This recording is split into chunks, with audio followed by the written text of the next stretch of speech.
Sementara itu pemirsa, kisah pilu datang dari Goa, Sulawesi Selatan ketika seorang nenek berusia 80 tahun ditemukan terlantar di pinggir jalan. Miris karena sang nenek ternyata dibuang anaknya sendiri karena dianggap menambah beban hidup. Sungguh malang nasib Nenek Celong, warga Pontonopo Selatan yang diduga ditelantarkan dan ditemukan oleh warga di pinggir jalan dalam kondisi kedinginan dan kelaparan di Kampung Bonto Carade, Kabupaten Goa, Sulawesi Selatan.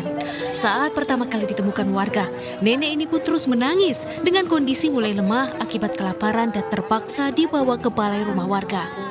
Di usianya yang kini telah mencapai 80 tahun, Nenek Celong patutnya mendapat perhatian khusus. Namun malang, kelima anaknya justru menelantarkan sang nenek tanpa alasan yang jelas. Menurut warga sekitar, Nenek Celong mulai ditelantarkan sejak 3 bulan lalu dan hanya mengenakan sehelai pakaian. Ada 3 bulan dia, 3 bulan. Yang anunya kan bulan kan meninggal anaknya dulu itu di kandang sama anaknya, tapi tidak ada anaknya pergi ke Boso. Sementara petugas kepolisian setempat yang terus prihatin dengan kondisi sang nenek berencana menghubungi pemerintah setempat agar nenek yang diduga sengaja ditelantarkan oleh kelima anaknya ini dapat dibawa ke panti sosial. Informasi dari masyarakat bahwa Mbak Celong ini ditelantarkan sama anaknya. Nanti selanjutnya kita konfirmasi sama pemerintah.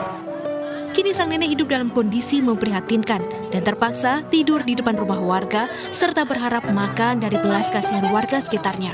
Polisi pun berjanji akan mengusut dugaan kasus penelantaran ini serta mencari kelima anaknya.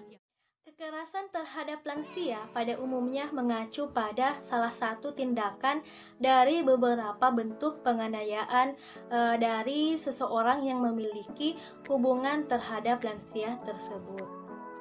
Seperti pasangannya, anak, saudara, teman, atau pengasuh di rumahnya.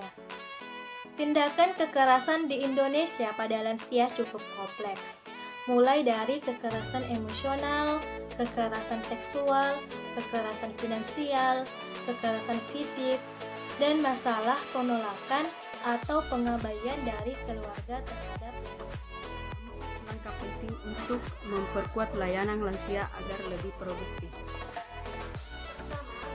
Membangun keluarga harus sadar akan Langkah kedua yaitu semua pihak termasuk pemerintah pusat di daerah dituntut proaktif memberikan dukungan. Masyarakat diharapkan membuka kesempatan seluas-luasnya kepada lansia antara lain dengan memberikan kesempatan kerjasama, kemampuan dan menyediakan ruang-ruang publik untuk mengekspresikan diri. Sejalan dengan inovasi teknologi dalam mendukung layanan terhadap lansia dalam mewujudkan lansia yang mandiri dan tidak membebani keluarga. Misalnya, dengan memberikan akses layanan secara online, baik layanan konsultasi kesehatan, konsultasi ekonomi, dan pemerintah pusat dan daerah untuk memastikan kemudahan pada lansia dalam penggunaan fasilitas umum, di antaranya puskesmas, ramah lansia, dan sebagainya, dengan menata ulang seluruh sarana tersebut sesuai dengan kebutuhan lansia, maka mereka dapat beraktivitas dengan nyaman dalam kehidupan. Tadi 4 rangkainya. Jadi kesimpulannya, keluarga adalah unsur terpenting bagi bangsa dan negara.